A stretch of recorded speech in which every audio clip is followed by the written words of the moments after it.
ସାପୁଆ ଜଙ୍ଗଲରେ ବେଆଇନ ବାଲିଘାଟ ଟ୍ରିପ୍ ବାଲି ଲୁଟି ନେଲେ ବାଲି ମାଫିଆ।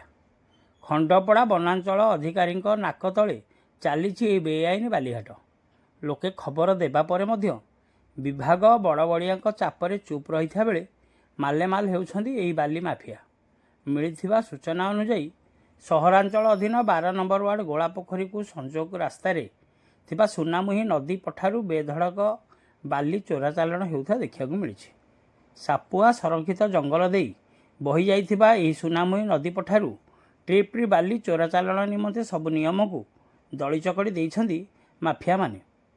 ଘଞ୍ଚ ଜଙ୍ଗଲ ମଧ୍ୟରେ ଅସ୍ଥାୟୀ ରାସ୍ତା କରି ହାଇୱା ଓ ଟ୍ରାକ୍ଟର ଯୋଗେ ବେଧଡ଼କ ବାଲି ଚୋରାଚାଲାଣ ହେଉଥିବା ବେଳେ ସବୁ ଜାଣି ଅଜଣା ସାଜିଛି ସ୍ଥାନୀୟ ବନ ବିଭାଗ। ଏଭଳି ଅଭିଯୋଗ ନେଇ ଆଜି ଅନୁସନ୍ଧାନ କରିବାରେ ସାଂଘାତିକ ସତ ସାମ୍ନାକୁ ଆସିଛି। ସୁନାମୁହିଁ ପରିବେଶ ପର୍ଯ୍ୟଟନ ସ୍ଥଳୀରୁ ମାତ୍ର କେଇଶହ ମିଟର ଦୂରରେ ଜଙ୍ଗଲିଆ ରାସ୍ତାକୁ ପ୍ରଶସ୍ତ କରି ଅସ୍ଥାୟୀ ଘାଟ ଖୋଲାଯାଇଛି। ଗତ କିଛି ଦିନ ହେବ ଏହି ଘାଟ ଖୋଲାଯାଇଥିବା ବେଳେ ଅତି ଚତୁରତାର ସହ ଜେସିବି ଓ ହାଇୱା ଯୋଗେ ବାଲି ଉଠାଯାଉଛି।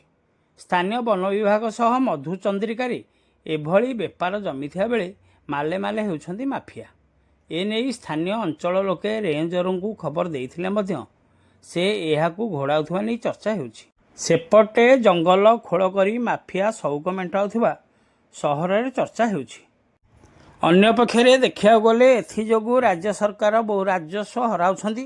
କିନ୍ତୁ ଦୁଃଖ ଓ ପରିତାପର ବିଷୟ, ଏହିଭଳି ବାଲି ମାଫିଆମାନଙ୍କୁ ସ୍ଥାନୀୟ ପ୍ରଶାସନ, ସ୍ଥାନୀୟ ରାଜନେତାମାନେ ସମ୍ପୂର୍ଣ୍ଣ ସହଯୋଗ କରୁଥିବା ନେଇ ଚର୍ଚ୍ଚା ହେଉଛି।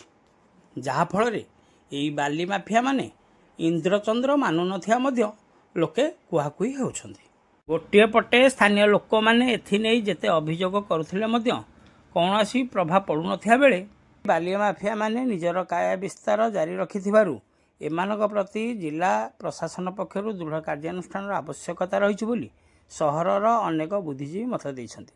ତେବେ ଦେଖିବାକୁ ବାକି ରହିଲା ଆଗାମୀ ଦିନରେ ଏହି ବାଲି ମାଫିଆଙ୍କ ପ୍ରତି ସ୍ଥାନୀୟ ପ୍ରଶାସନ ଓ ଜିଲ୍ଲା ପ୍ରଶାସନ ପକ୍ଷରୁ କି ପଦକ୍ଷେପ ନିଆଯାଉଛି।